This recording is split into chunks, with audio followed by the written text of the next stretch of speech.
Razabani for IFL TV, proudly sponsored by Everlast. Delighted to have with me Manchester's finest, Mr. Pat Barrett. Pat, how are we doing? I'm good, thank you. I'm very good.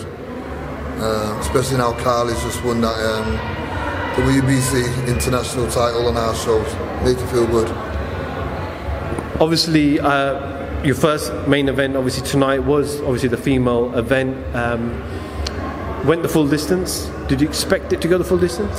You know what? I mean, Carly's not boxed for ages. It's been a long time out of the ring. Change of an opponent. Opponent was very scrappy. She's been training for so long for the Commonwealth, and quick change. Even though it was a better, more title to get in the world ratings, it was kind of hard for her. And the opponent didn't make it easy. She was switching, she was slapping, she was horrible. You know what I mean? But it's done. She's won it. She's a champion, and that's what matters. Let's move on. Not me. What's next for her? I don't know. I'm not really a manager. I'm just working with her on the promotional thing, and I'll speak with a manager, Paul Stevenson. I'll speak with a trainer, Sid. Speak with Carly herself, and she probably would like to fight for the Commonwealth, and that would be probably around about the 11th of December. So it would be good to have a Commonwealth champion as well as what she's just won now. A couple of the fighters on the show, I spoke to Adam Rasool, who was completely disappointed and gutted. He said to me, it feels like a loss. How did you score the fight? Do you know what? I think he won the fight from the last round. I think it was the last round, the way he went out there and won that last round. The last round won him the fight, just about. But up until the last round, the fight would have been a draw, and it was a lot closer than what Adam said. And I did say that to Adam. I said, Adam, this fight's a close fight, but let's not take nothing away from Adam's opponent. He beat a kid who was 6'7" who was meant to be fighting for the Central Area title. So it just goes to show that he's a durable opponent, and him fighting a 1-0 fighter would probably think, hey, I'll go for it more. So Adam did show a lot of guts, grit, determination, and to pull it back. And he just said, well, in all fairness, I don't class Adam as a 4-round fighter. He gets going as the fight goes along. He should start with 6 rounds. In the first round, it seemed like Adam was popping off his jab nicely, hitting those lovely combinations and feet movement. And it seemed like in the second and third, he started to slow down a little bit. Where do you think he gave room for the opponent to kind of bridge that gap and make it a draw? I mean, no, he did everything right, but then did do everything wrong at the same time. As far as head movement, working the jab, getting close, it was when he's getting close, he didn't let his hands go. And again, it's all down to experience. He'll learn from that fight. I mean, a draw is not a loss, but it's something enough to scare you, to make you do a lot better, make you realise about yourself. Because it's not nothing I haven't told him in the gym. It isn't anything. And I think sometimes with these kids, they get used to my voice and they think, oh, I'm just gassing on them. And as I told him then, you can't do all the work and not take nothing from it. And that's what I found out him doing. He's moving his head, he was getting close. It just wasn't working. And look, the one punch combination was not good enough. If it was an explosive puncher and he had that devastating power, fair enough, but he wasn't setting it up. And again, I'm not going to take nothing away. You can show it, you can see that he's a very good kid and he's a very good prospect in the making. And fights about learning. He's not been in with no easy journeyman, what they call him. He's not been in with nobody. He's been in with a good, creditable opponent on your second fight. And most people would have turned that fight down. They would have said, I don't want him. But he done good enough to do what he did. Any other standout performance from the show tonight for you? I didn't really watch the whole belt because I was backstage, but like I said, now Brown, he impressed me as normal. Good jabs, good kids. I mean, they both impressed me. Don't get me wrong. I mean, look, I'm not going to take nothing away from Adam. It's just that I'm like Adam. I want him to be good about himself, and if you don't leave it all in the ring and then you come out and you feel like that, then what more can you say? You've got to leave it in the ring. We train hard, and he wasn't even blown when they come out the ring. And even though he's working out, so a lot of these guys have got to learn how to control the physical and mental way of going into the ring. Pat, I know Coogan caught up with you immediately after the press conference earlier this week, but obviously a few days have since passed. Any reflections? No, not really. See, The thing with me, it doesn't. The only thing that really kind of got to me a little bit was just the way he spoke to Lyndon, because you don't speak. I got respect for Anthony Yard as a fighter, and I always will have. And even getting ready for him now in this camp, I'm doing it with the respect for him, that he is what he is, and I'm not taking him lightly. And he shouldn't talk to Lyndon the way he did to you, because even though he says, when I talk, you listen, he doesn't have to. Yeah, because even when Anthony's talking, Anthony's going to tell him to shut up. You know what I mean? And even though he dressed it down by saying, he's like my father, do it. No, I don't like that disrespect. So anybody wants to go like that, then I'll go at it myself. And like I said, it's not where, how can I say it? I don't hate the guy, I just don't like the guy. And even after the fight, I still won't like the guy, and I won't change my mind, because you've disrespected me once and you'll never do it again, and that's it. And I don't go back from on about, we had a personal conversation in the dressing rooms, and then they want to bring it out on a press conference. It was a personal conversation.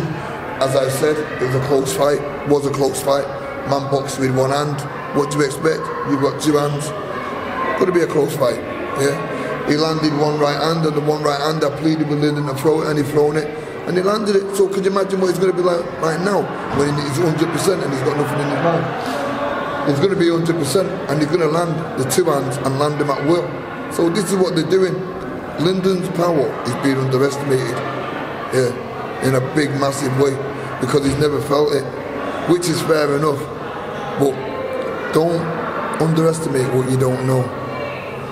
Pat, we're talking about Lyndon's right hand, and he wasn't able to throw it, and the problem didn't happen on the night, it happened before the fight. Listen, we all knew it happened on the night, because if you look at what happened on the big screen, on the camera, and everybody will tell you that, it was on the bar. I'm not going into it, I'm not going to try and make it. He threw an uppercut and it went, and he said to me, and from there on there, it was known. Even somebody from where we sat ringside got onto it from what I was saying to Lyndon, and went straight to Yard's corner and said something, and then Yard said, don't quote me on this, I think he can't throw the right hand. That's why he said don't quote me on it. But this game is full of sharks, dogs, snakes, sly, backbiting people. You know what I mean? And nobody wants to see us win. You know what I mean? Frank's put it right in his back garden, trying to give him everything so that we can lose. But we're not going to lose. And I've told Frank this before. The very first time I met Frank Warren and signed Lyndon to Frank, we asked for that fight, and Frank turned it down. All he's been given hand-picked cherry fights. Yeah. And their camp won't take nothing more. It's not Yard, don't get me wrong. Yard is not the one who's picking the fights. It's Tunde Ajayi. Yeah. And they won't pick the right, they'll pick what's right. But they can't do nothing with Lyndon, because that's just how it is. And we won it before, and we'll do it in more of a fashionable style this time round. Do you know what I mean? And that's not me boasting, it's just about being intelligent. Pat, probably the last one or two questions on this particular fight. Can Anthony Yard outbox Lyndon Arthur? I think you need to cut that question, because I can't believe you're asking me that question. Yeah. If Anthony Yard could outbox Lyndon Arthur, he would have done it, wouldn't he? When you can't even outthink him, never mind outbox him. How are you going to outthink someone when you just got a one-dimensional mind? You don't. Hey, I say no more. I rest my case. I'm going to enjoy the evening. I'm the interviewer. I got to ask the question, and you got to give the answers. No, I'm told Coogan, so you slip that one in on the spot. Get a reaction from him. Well, you're not Coogan, it's all right. Hey, hang on a minute, hang on. I still got it, haven't I? What's the hook? I still got it, haven't I? Who's that? Don't chat shit, you know who it is. Who is it? Well, that was Tunde's interview with Coogan.